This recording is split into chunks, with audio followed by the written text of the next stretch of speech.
Halo, Assalamualaikum warahmatullahi wabarakatuh. Selamat pagi Ibu dosen dan teman-teman.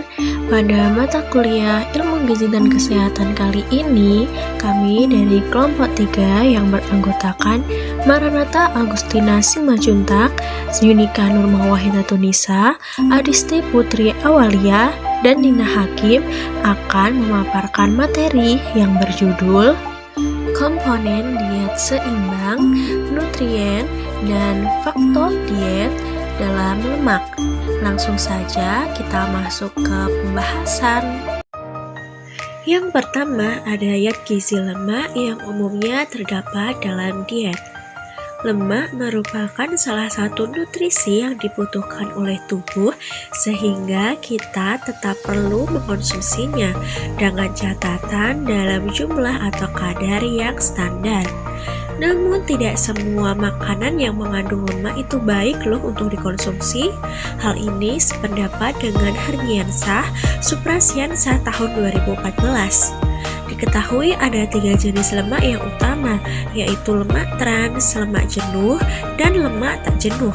Dari ketiga jenis lemak tersebut, hanya ada satu yang paling baik, yaitu lemak tak jenuh. Lemak tak jenuh adalah asam lemak yang baik untuk tubuh, jenis lemak yang juga dikenal dengan istilah unstarted fat. Lemak ini lebih sehat dari lemak jenuh dan banyak ditemukan pada sayuran, kacang-kacangan, biji-bijian, dan juga beberapa jenis ikan. Lemak ini dapat ditemukan juga dalam bentuk cair loh, seperti minyak zaitun, minyak kacang, dan pada minyak jagung. Minyak ini menjadi rekomendasi dari para ahli karena khasiatnya yang baik untuk jantung dan juga bagian tubuh lainnya. Lemak tak jenuh ini terdiri dari 2, yaitu jenis asam lemak. 2 jenis asam lemak tersebut terdiri atas asam lemak tak jenuh tunggal dan asam lemak tak jenuh ganda. Asam lemak tak jenuh tunggal sering disebut juga dengan MUFA atau monounsaturated fats, yang menandakan bahwa lemak hanya memiliki satu ikatan rangkap. Yang termasuk dengan asam lemak ini adalah asam palmitoleic, asam oleat, dan asam vaksinasi, yang mana merupakan jenis asam yang paling umum dan dapat ditemukan pada 90% makanan yang direkomendasikan saat diet. Di bawah ini merupakan gambar dari molekul asam lemak tak jenuh tunggal. Yang selanjutnya ada asam lemak tak jenuh ganda. Asam lemak ini disebut juga dengan polyunsaturated fat, yang menandakan bahwa lemak memiliki banyak ikatan rangkap. Ada 2 jenis asam lemak, yaitu asam lemak omega 3 dan asam lemak omega 6. Kedua asam lemak ini dibutuhkan oleh tubuh untuk meningkatkan fungsi otak dan pertumbuhan dari sel. Baik, saya akan melanjutkan presentasi dari Yunika. Terdapat klasifikasi zat gizi dari asam lemak. Zat gizi dari asam lemak itu merupakan zat gizi makro. Zat gizi makro adalah zat gizi yang diperlukan tubuh dalam jumlah yang besar. Kelompok ini yang disebut dengan makronutrien dan terdiri atas karbohidrat, lemak, dan protein. Ketiganya menyediakan energi agar dapat beraktivitas dan menjalankan fungsinya. Makronutrien diukur dalam satuan gram, misalnya sekian gram karbohidrat, lemak, ataupun protein. Karbohidrat dan protein sebanyak 1 gram masing-masing menyediakan energi sebesar 4 kalori, sedangkan 1 gram lemak menyumbangkan 9 kalori. Lemak itu merupakan zat gizi makro yang mencakup asam lemak dan trigliserida. Lemak adalah zat gizi yang padat energi 9 kg, sehingga lemak penting untuk menjaga keseimbangan energi dan berat badan. Lemak menyediakan medium untuk penyerapan vitamin-vitamin yang larut dalam lemak, misalnya vitamin A, D, E, dan K. Di dalam makanan, lemak berfungsi sebagai pelezat makanan sehingga orang cenderung lebih menyukai makanan berlemak. Tubuh manusia tidak dapat membuat asam lemak omega 6 dan omega 3, sehingga asam lemak ini adalah zat yang esensial. Untuk selanjutnya adalah fungsi nutrisi dari fosfolipid dan sterol. Lemak merupakan salah satu komponen nutrisi yang berfungsi sebagai cadangan energi dan untuk melindungi organ tubuh.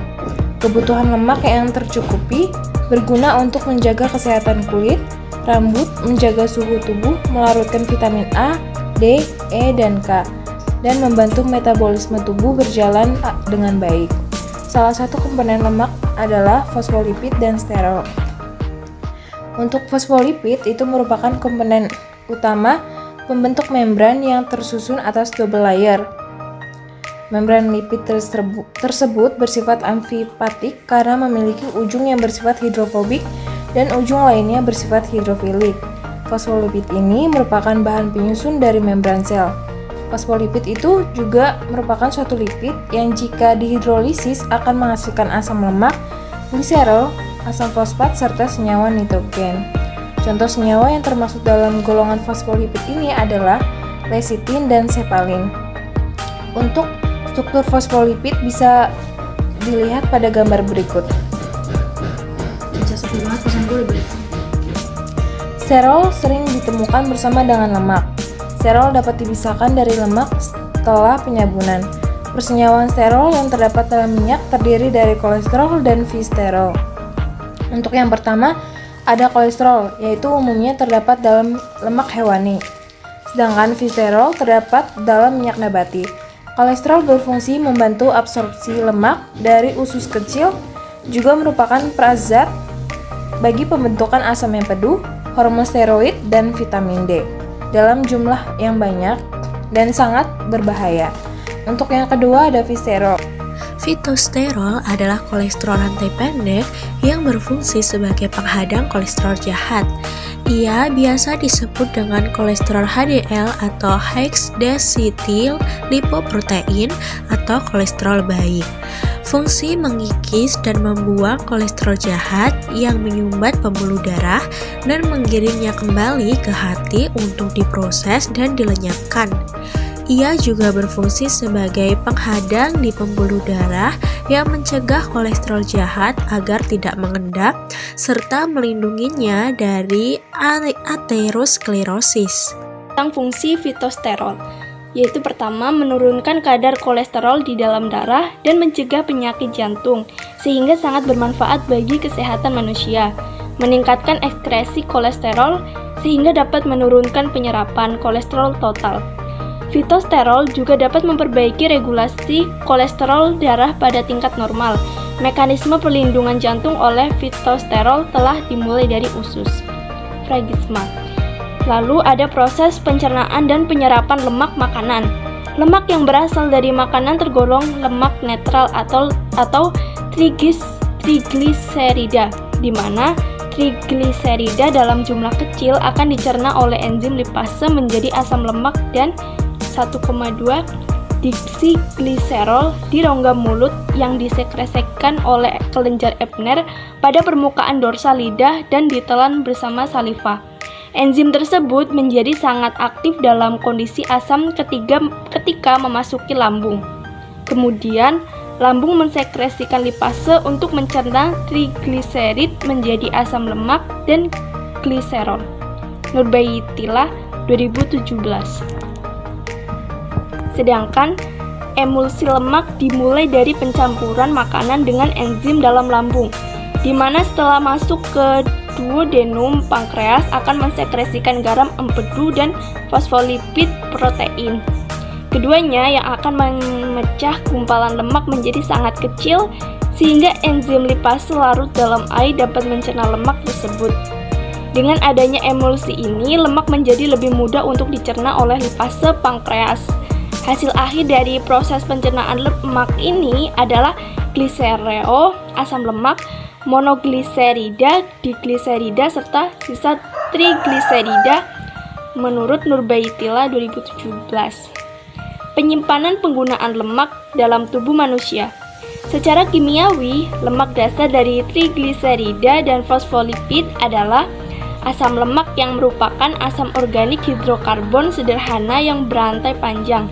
Asam lemak disimpan di dalam sel sebagai lemak trigliserida yang kemudian dibebaskan dan diangkut melalui peredaran darah untuk memenuhi kebutuhan berbagai jaringan tubuh terutama otot.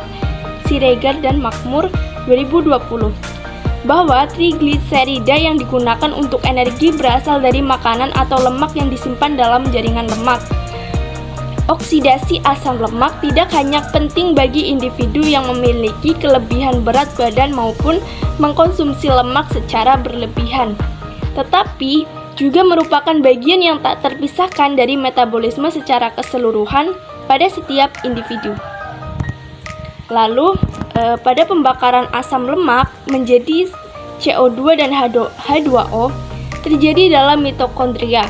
Pemindahan elektron dari asam lemak ke oksigen pada mitokondria menghasilkan ATP. Pembakaran tersebut terjadi melalui dua tahap. Tahap pertama, asam lemak dioksidasi secara berturut-turut sehingga seluruh atom karbonnya berubah menjadi asetil CoA. Hal ini juga disebutkan oleh Siregar dan Makmur 2020, yaitu asam-asam lemak diaktifkan menjadi asil CoA oleh enzim asil CoA sintetase dengan memakai ATP dan CoA, asetil CoA kemudian dioksidasi pada daur asam pirufat. Pada tahap kedua terbentuknya ATP dengan cara fosforilasi oksidatif. Penyesuaian oksidasi asam lemak terhadap bahan yang dimakan terjadi karena kesalahan kumulatif dalam keseimbangan lemak yang akan merubah jaringan adipose. Konsentrasi asam lemak bebas, sensitivitas insulin, dan oksidasi asam lemak. Jumlah lemak yang dimakan akan konsentrasi di glikogen merupakan hal yang penting dalam menentukan lemak dalam tubuh seseorang yang dioksidasi sebanyak lemak yang dimakan. Jadi dari materi tersebut dapat disimpulkan bahwa terdapat tiga jenis lemak, dan asam lemak yang paling baik untuk tubuh merupakan asam lemak tak jenuh. Asam lemak tak jenuh ini dapat ditemukan pada sayuran, kacang-kacangan, biji-bijian, dan juga pada beberapa jenis ikan. Selanjutnya terdapat fungsi fosfolipid yang merupakan komponen utama pembentuk membran yang tersusun atas double layer. Selanjutnya ada sterol yang sering ditemukan bersama dengan lemak, tapi sterol ini nantinya dapat dipisahkan dari lemak setelah proses penyabunan. Lalu beralih pada proses pencernaan lemak. Emulsi lemak akan dimulai dari pencampuran makanan dengan enzim dalam lambung, di mana setelah masuk ke duodenum, pankreas akan mensekresikan garam empedu dan fosfolipid protein. Lalu keduanya akan memecah gumpalan lemak menjadi sangat kecil sehingga enzim lipase yang larut dalam air dapat mencerna lemak tersebut. Di samping itu, terdapat asam lemak yang disimpan di dalam sel sebagai lemak atau yang sering disebut sebagai trigliserida yang kemudian dibebaskan dan diangkut melalui peredaran darah untuk memenuhi kebutuhan berbagai jaringan tubuh, terutama jaringan otot. Baik, ini untuk daftar pustaka yang kami gunakan untuk materi kami. Dan terima kasih telah menyimak materi yang dapat kami sampaikan. Lalu saya teringat kepada perkataan dan pernyataan dari Aristoteles yang menyatakan bahwa pendidikan mempunyai akar yang pahit, tapi buahnya manis. Jadi walaupun kita bersusah-susah sekarang, itu diharapkan dapat menjadi hasil yang terbaik untuk kita dan masa depan kita. Sekian presentasi yang dapat kami sampaikan serta pemaparan materi yang dapat kelompok kami sampaikan. Apabila ada salah kata dan perbuatan yang menyinggung di hati teman-teman, kami minta maaf. Sekian, wassalamualaikum warahmatullahi wabarakatuh.